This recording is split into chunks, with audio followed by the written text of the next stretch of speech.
All right, let's talk about that weird mix of excitement and, let's be honest, absolute dread that you feel when people are about to come over.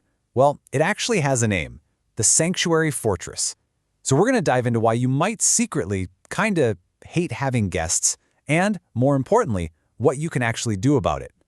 Right? I mean, seriously, just think about it for a second. These are people you like. You actually invited them over. So why on earth does opening your front door sometimes feel less like a friendly hello and more like you're lowering the drawbridge for an all-out siege?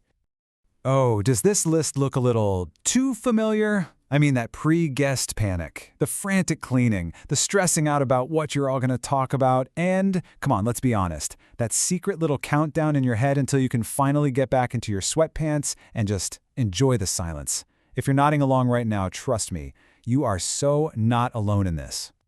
So yeah, this whole welcome out of worry thing, it's not a sign you're a bad friend or that you're secretly antisocial, not at all.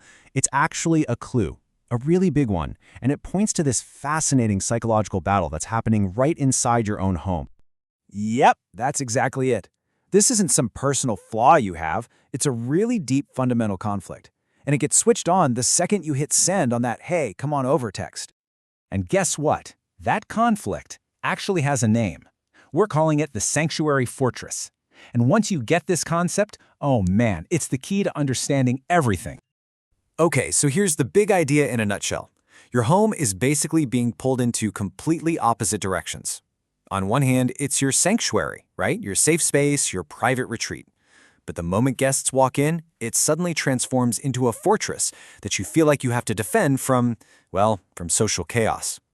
And this really lays out that internal tug of war perfectly, doesn't it? I mean, just look at the difference here. Sanctuary mode, that's all about rest, being your true, authentic self. But fortress mode, whoa, that's about performance, defending your space, feeling kind of vulnerable. And you're trying to do both of these things at the same time. It's no wonder it's so completely exhausting. Okay, so how does this conflict actually show up in real life? Well, the strain of trying to keep up that fortress creates all these hidden burdens, and trust me, they go way beyond just tidying up the living room. Yeah, it's really not about the vacuuming or shoving a week's worth of clutter into a closet 5 minutes before they arrive, is it? The real weight, the heavy part of hosting, is all the mental and emotional gymnastics you feel like you have to perform. Okay, so burden number 1, performance anxiety. You know what I'm talking about. The second those guests walk through the door, you're not just you anymore. Suddenly, you're the host, with a capital H. You're the entertainer, the conversation starter. You're basically the cruise director for the evening. And that's exactly it. Your living room, the one place you're supposed to be able to just chill out, it literally becomes a stage. And now, you're responsible for the whole show. The pacing, the small talk, making sure your audience, your guests, are having a good time. All right, burden number 2, and this one is huge. It's the complete loss of autonomy. I mean, for the whole time they're there, you are just not the master of your own domain anymore. I mean, think about it. What happens to your sacred morning coffee ritual, or the shows you want to watch, the time you go to bed? It all gets thrown out the window to accommodate everyone else, right? You've basically handed over the keys to the kingdom, and that can feel really unsettling. And that brings us to burden number 3. This one is often the most draining of all, mainly because it's completely invisible. We're talking about emotional labor. This, right here, is the real job of hosting. It's that constant background scanning you're doing, noticing when someone's drink is low, steering a conversation away from an awkward topic, or just, trying to keep the overall vibe positive.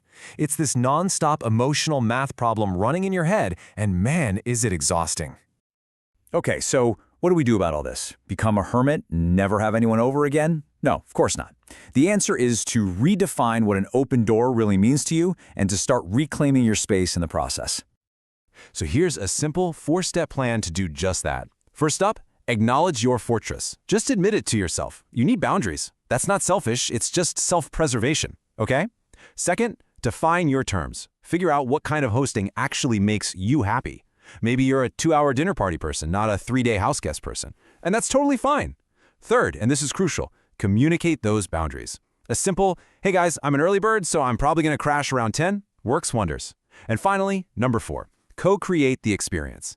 Stop treating your guests like an audience you have to entertain. Turn them into collaborators. Ask someone to bring a salad or let them be in charge of the music. It's a small shift, but it changes everything. So, you see, the goal here isn't to just stop hosting people altogether. The goal is to be more intentional about it. It's all about finding that sweet spot where you can share your space without completely sacrificing your own peace of mind. So the next time you're about to have people over, I want you to just pause and ask yourself this one question. Is this hospitality serving me, or is it just serving my guests? Because once you really understand this sanctuary fortress conflict, you can finally learn how to open your door without feeling like you're losing yourself in the process.